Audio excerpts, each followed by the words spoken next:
Malaking trabaho ang pagkaisahin ng bansang watak-watak, Joven. May balita nga daw po magpapasya ang gabinete tungkol sa mga Amerikano. Mas madali mo pong pagkasunduin ng langit at lupa, Joven, kaysa dalawang Pilipino tungkol sa alinmang bagay.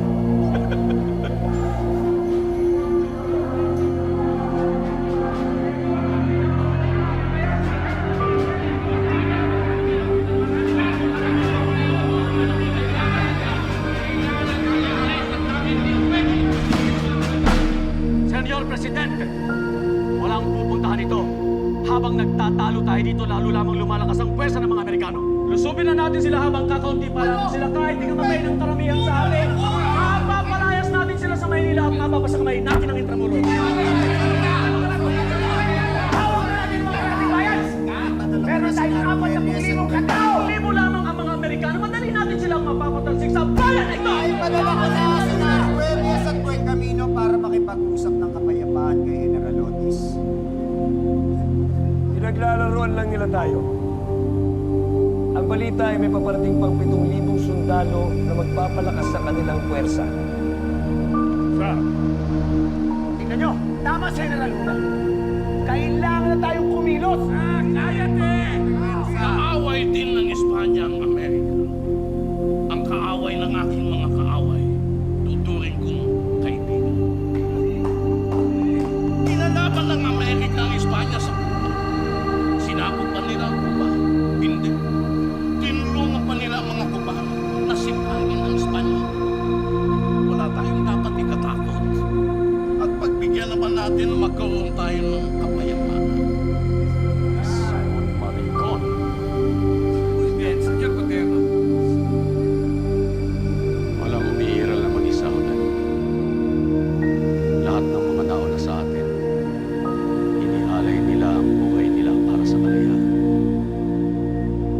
Kung Espanya talaga ang kalaban ng mga Amerikano, bakit hindi sila makikisa sa atin? Bakit pinipigilan nila tayo pumasok sa Intramuros?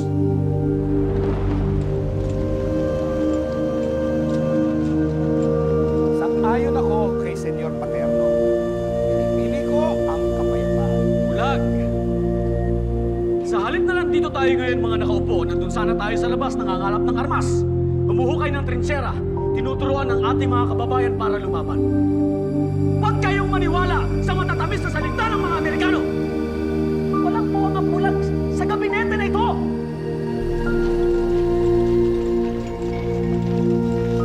Paano ang aming mga negosyo? Kapag nakapaglaban kami, babagsak ang ekonomiya. Paano namin mapapakain ang aming mga pamilya? Negosyo o kalayaan, bayan o sarili, pumili ka! Kilala kita! Kasali ka sa gobyerno sibil ng Kastila at ng mga alibang Espanya, lumipat kagad ng bakod at ngayong tayo naman ng mga nganib, makikisiping ka naman sa bandila ng Amerika. Tigil ka na. Lahat tayo may interes. Tao lang tayo. Paano ninyo nasisigmurang pag-usapan ng negosyo kung mga alipin tayo sa sarili nating bayan? Minamahal ko rin ang ating bayan. Pendejadas! Sa ngayon ay kakampi natin ng Amerika. Nangako sila sa akin sa Hong Kong. Gagawin ng Amerika ang lahat. Maunahan lamang niya ang ibang mga bansa na may pagnanasa sa Pilipinas. Get ready. We'll begin in an hour.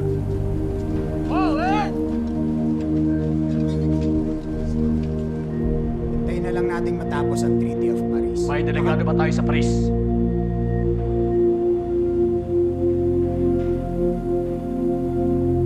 O kahit nagkapagpasid man lamang.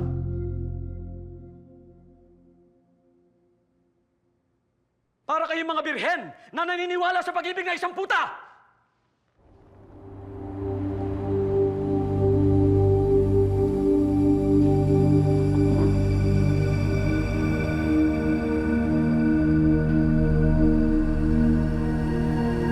Sabihin mo sa ating mga kababayan na hindi nakakamit ang kalayaan sa pag-aaruga sa kanilang mga mahal sa buhay. Kailangan nilang magbayad. Ano pong kabayaran? Dugo at pawis. Kailangan nilang tumalon sa kapatid.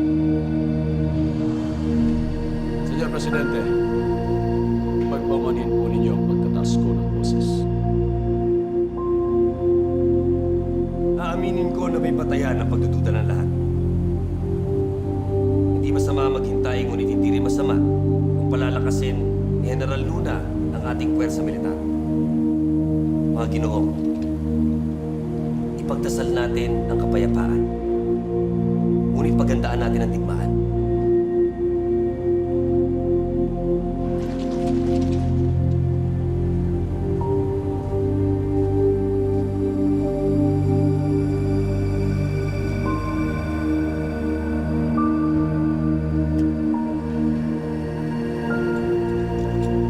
Welcome to Manila, man. She's ours. Alam ng mga Amerikano kung bakit natin ipinaglalaban ang ating kasarilan dahil buong tapang at buong bangis din nilang ipinaglaban ang sa kanila. Iba ba tayo sa kanila? Wala ba tayong karapatang magbungay ng malaya?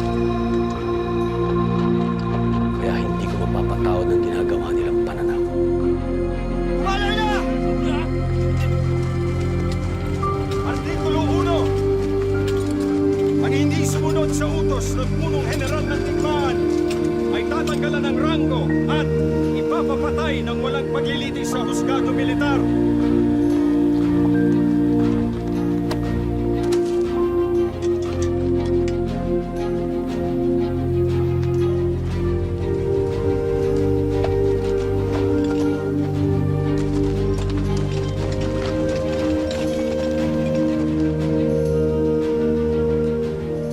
Nakapagpahinga ka na ba? Sensya na po, General. Pauwi na po tayo. May 3 kampo pa tayong pupuntahan. Mawalang galang na po, ating gabi na. Kaya bilisan mo, kapatid.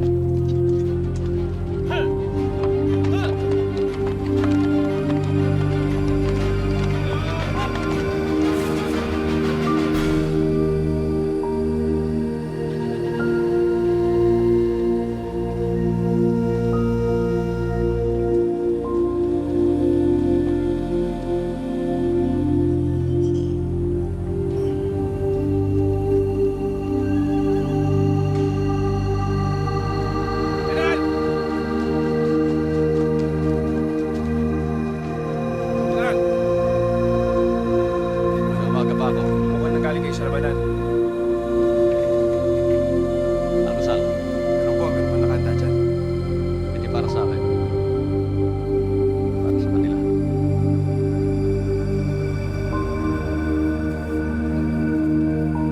Dalawang libo? 4. Apat?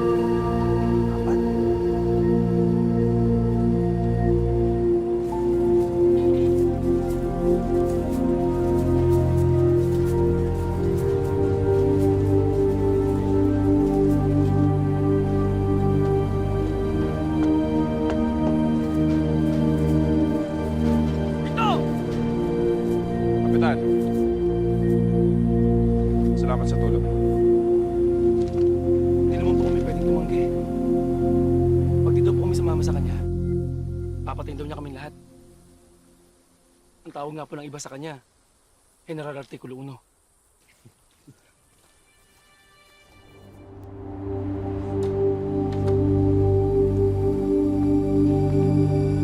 Ang bilis pala ng 24 oras na nagkamit. Kaya nga sumuko ako ng papayapa. Alak,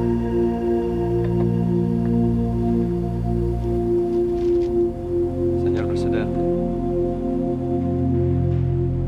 nais kong bumitiw bilang puno ng hukbong sandatahang. Bakit? Imposibleng matupad ang tungkulin ko sa sitwasyon na ito. Lalo pat nabalitaan ko na nakalaya na rin ang 2 traidor na sina Paterno at Buen Camino. Kagalang-galang silang mga mamamayan. Nagambag sila ng pera at kagamitan sa atin. Isinusulong nila ang aneksasyon sa ilalim ng Amerika. Habang ako at ang ating mga sundalo ay nakapain na nakikipagdigma sa bansang kinakaibigan nila. Hindi ko matatanggap ang kataksilan na yan hanggat buhay ako. General Luna, isa kang henyo pagdating sa labanan, pero wala kang alam sa politika. Kung pagpapalaya sa mga traidorang pakikipolitika, ayoko maging bahagi niyan.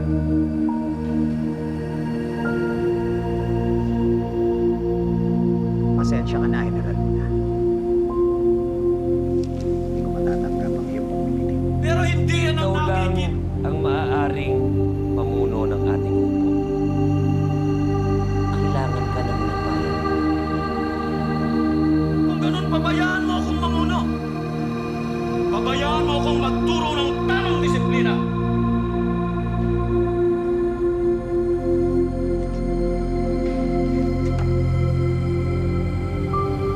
Pagpasyahan na ninyo ang plano kong magtayo ng kuta sa norte. Ito lang ang pag-asa natin laban sa mga Amerikano.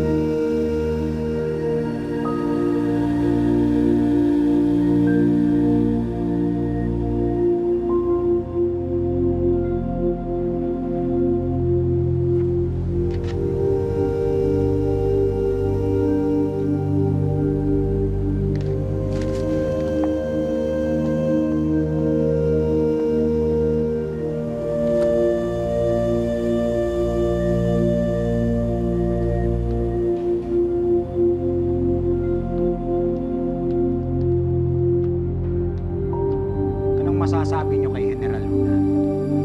Maliban sa mga bagay na alam na natin. May pagtatapat po kami sa iyo. Napag-alaman namin na may masama siyang bala. Naganap ito na makailan lang. Nag-init ang ulo ni General Luna sa harap ng lahat ng tao sa plaza. Anong bago? Sabi niya, hindi raw siya magdadalawang isip ng palitan sino ang traitor sa bansa. Kahit na pagkaroon si Presidente. At may balita, pinapalak ng iluklok ang kanya sarili bilang diktador, kapalit ninyo. Sino nagsabi? Ako mismo ang nakasaksi sa pagbabanta niya sa plaza. Narinig po namin mula sa mga ibang opisyalis ang tungkol sa pagbabalak niyang maging diktador. Hindi totoo yan. Kilala niyo naman si Luna. Hindi yan makapagtimpi kahit na puro hangin lang ang salita niya. Maaaring hangin nga ito sa pandinig natin. Pero para kay Luna, totoo lahat yun. At alam natin na nabubulag siya sa kanyang galit. Parang paliw na toro. Si Luna ang pinakamahusay kong general.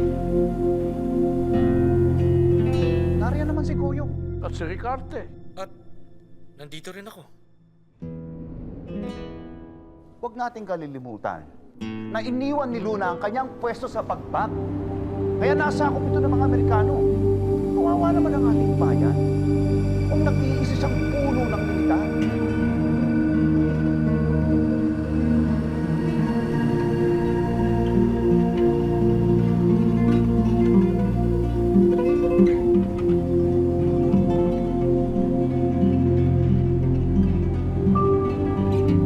Walang magandang idudulot ang pamumuno ni Luna.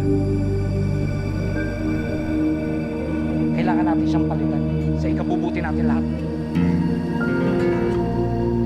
Pwede lang.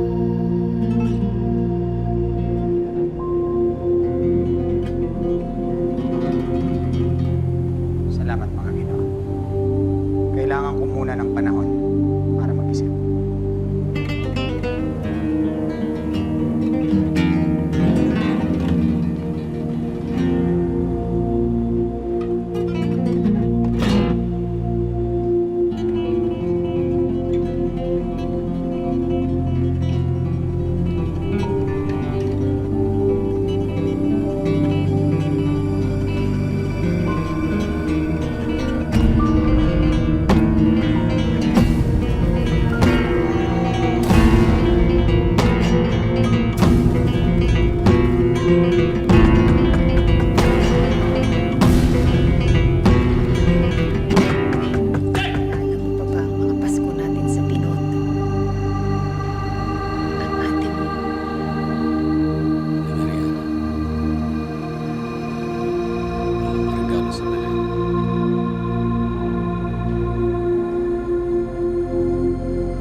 pinakamalaking sakripisyo sa lahat.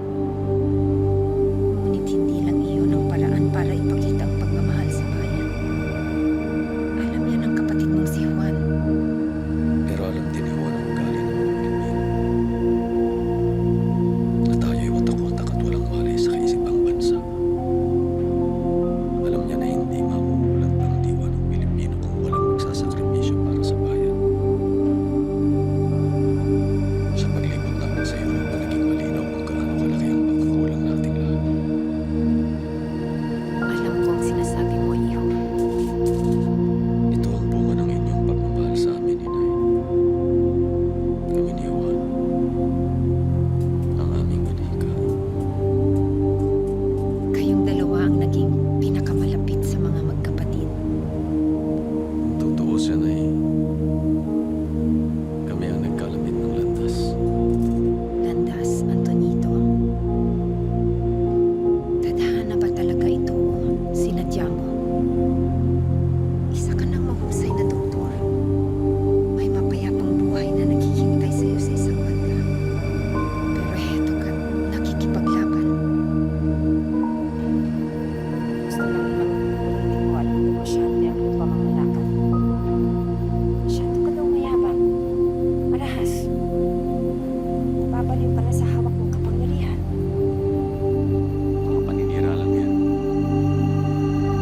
Minsan may kailangan masagisahan para matupad ang trabaho.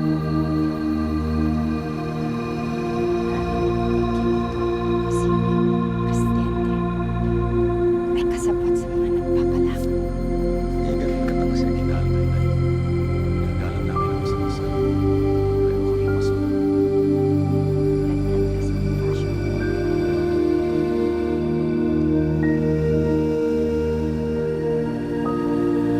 Ito. Sukutin mo din to.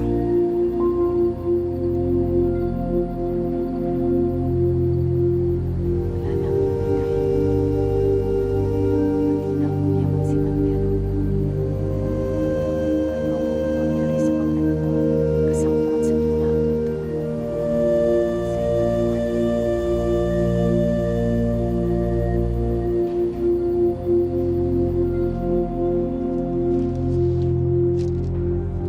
Wala po kay Presidente ang ginagawa.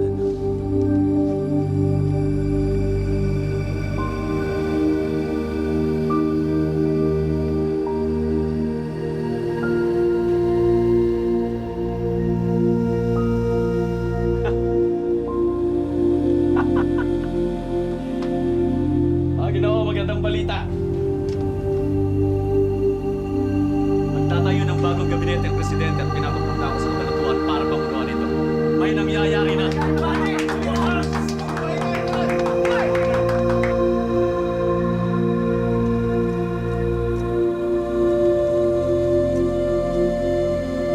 Teniente Manuel Quezon, nagkita rin tayo. Senyor Presidente. Natanggap mo ba mga binigay? Opo. Papunta na kami na San Isidro kasama ang pangkat ko. May iniwan po ba ang mga sundalo?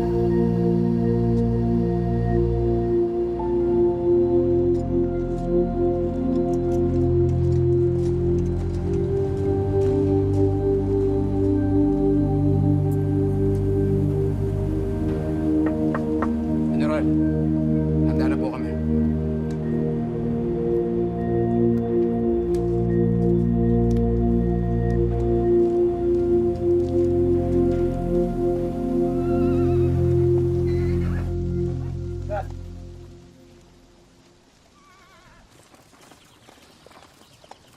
Coronel, hindi po ba kayo napapagod sa pakikipaglaban? Sa lahat ng dugong nasayang. Handa magtapon ng dugo ang totoong mamamayan. Hindi pagdurusa ang pagdaan sa matinding pasakit. Para kang tumanggap ng basbas. Parang pag-ibig. Sa palagay niyo po ba'y magtatagumpay tayo? Yan ang hindi ko matitiyak. Kung mangyari man yon, isa siyang pagbibinyag sa apoy. Parang nagaling po yung ipo-ipo. Makatati po pala kayo tulad ni General.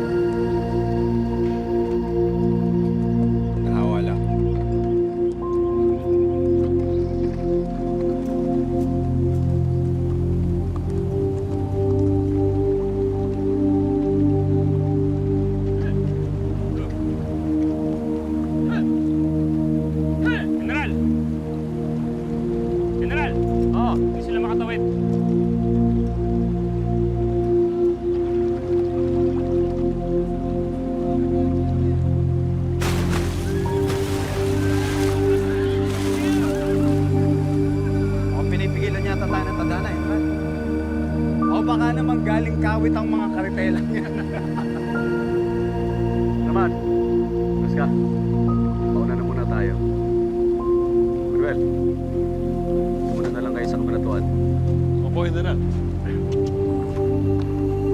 Kayo nang bahala mag-alaga sa binata.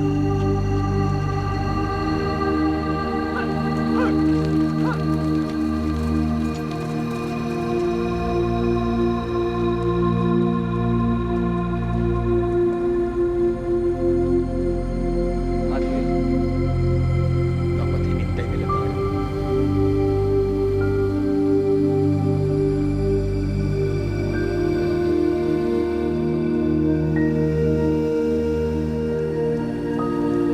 Saan ang mga tao?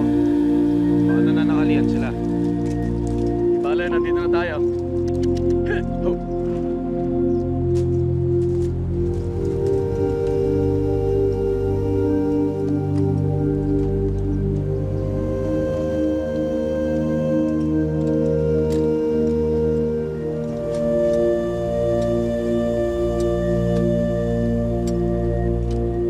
Pahinga na muna kayo, ha? Hintayin niyo ako dito. Malayo kayo, General.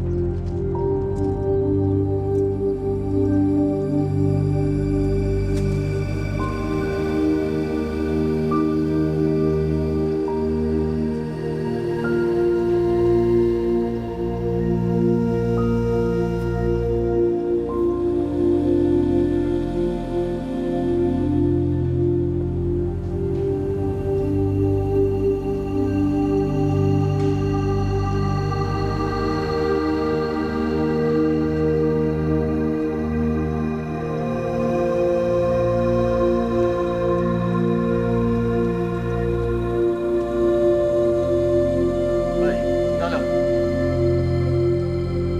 Bakit napakarami ng uniforme mo? Hindi ka marunong sumunod, ha? Ano pangalan niyo? Mga pingi ba kayo? Ha? Order! Buhay na naman na General. Pagbaba ko mamaya, dapat nakapagpapagod ka pa. Hindi. Papariling kita!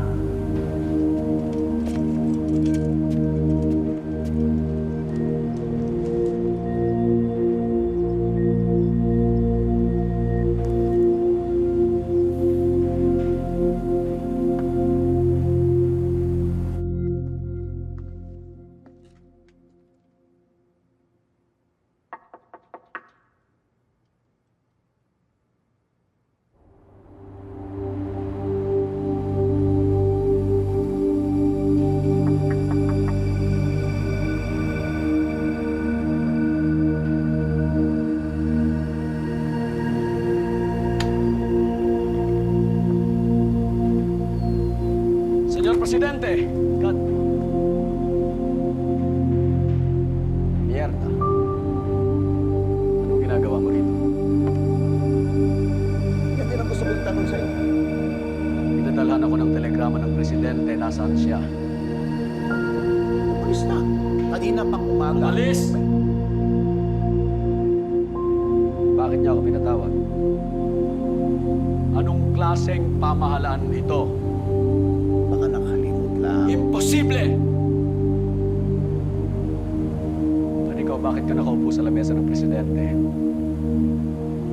Bakit hindi mo pinapakintab ang mga bota ng mga Amerikano?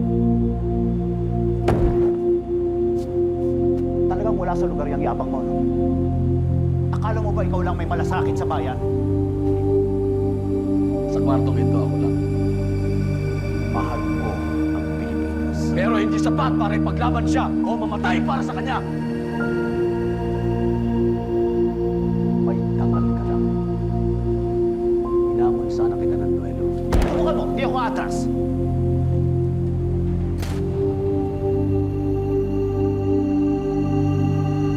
Pumunta ako sa mga manigas. Hindi, gago, Hidelios.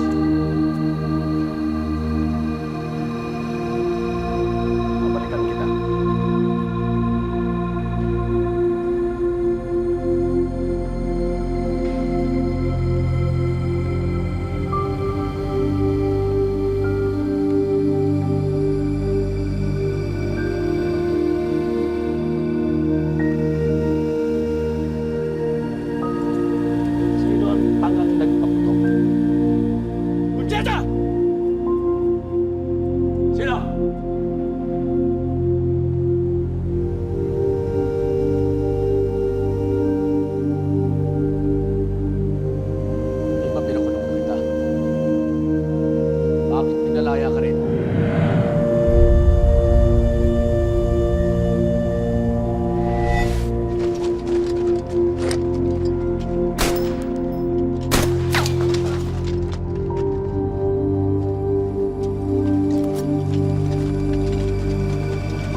tao.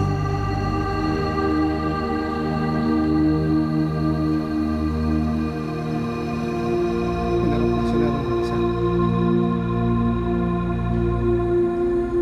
Di wala akong maibigay na tulong. Hindi ko maintindihan kung bakit kailangan patayin ang kapwa Pilipino-Pilipino. Pinatay na rin nila ang pag-asa para sa kasarinlan ng Pilipinas.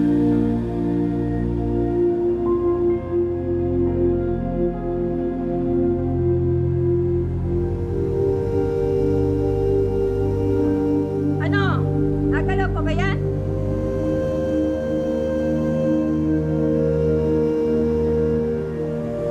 Tama ang general. Ang totoong kaaway ng mga Pilipino ay ang sarili niya.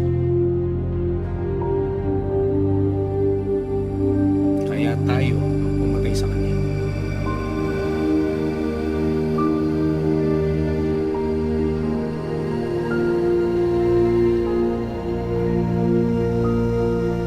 Isinusumpa ko sa Diyos, sa ngalan ng aking ama at mga anak, na wala akong kinalaman sa mga pangyayari.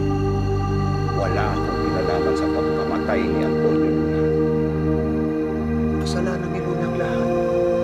Kinalaman niya ang brigada ng tao. Inabuso niya ang kanyang kapangyarihan. Lumabis siya sa kanyang ambisyon. Pinalak niya na agawin ang pinakamataas na posisyon sa buong kapuluan.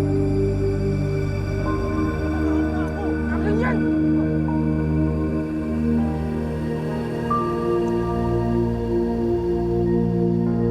Puro kasi noon yan ang lahat ng sinabi ni Antonio Luna tungkol sa akin.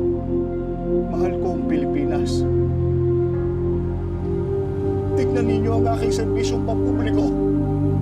Lahat ng pagmamakasakin dinanas ko para sa aking bayan.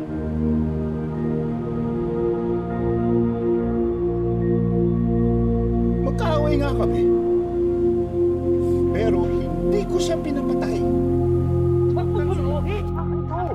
Akin yan! Ako nakakuha eh! Akin na. Ang kamatayan ni Antonio Luna ay isang paglilinis sa buong kasaysayan. Dali! Kami naman! Si Antonio Luna ay malupit, abusado, mayabang. Hindi ko ginusto ang kanyang pagkamatay. Pero inamin ko, naniniwala ako na makatahong man ang nangyari.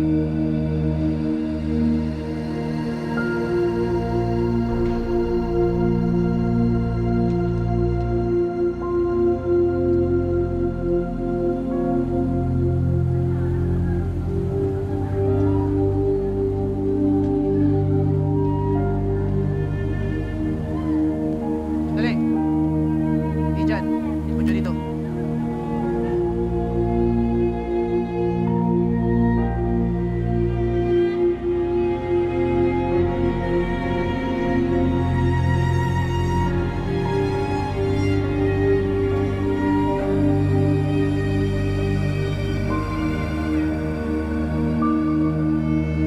To war, to victory, to the home of the brave.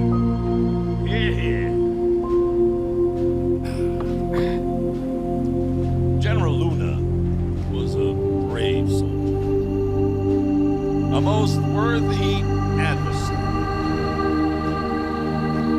Had we met under different circumstances, I'm sure we would have been the best of friends. And yet, you killed the only real general you right.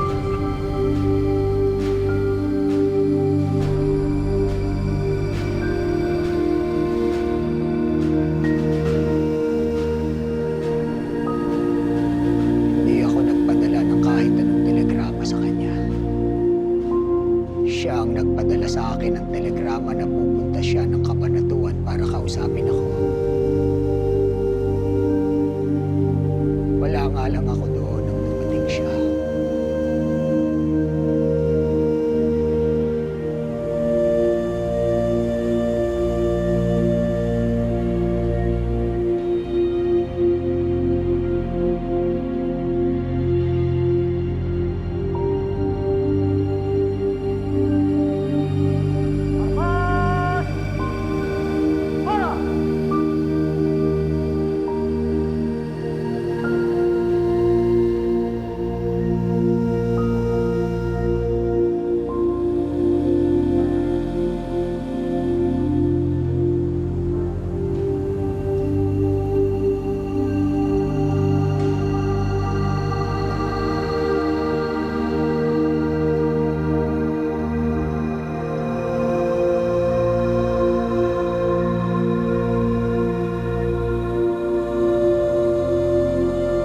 Noong mga panahon na nangyayari ang krimen, nasa Bulacan at Pampanga kami. Tinitignan ng mga kawal sa ilalim ni General Del Pilar. Nagsisiyasat ng armas.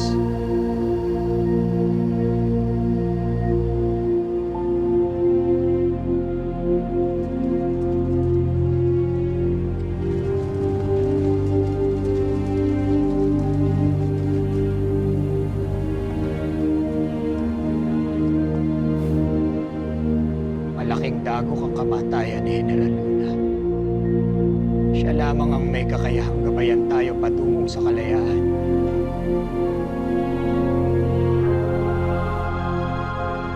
Siya ang pinakamatalino kong general.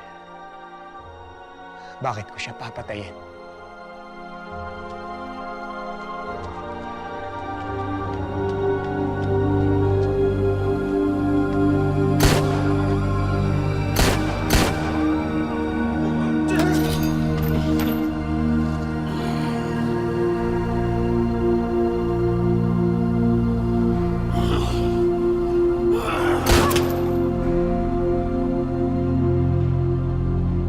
Hindi.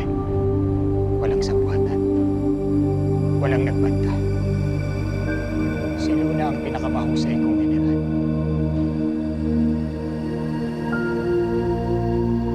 Natalo lang ako sa digmaan. Natalo tayong lahat.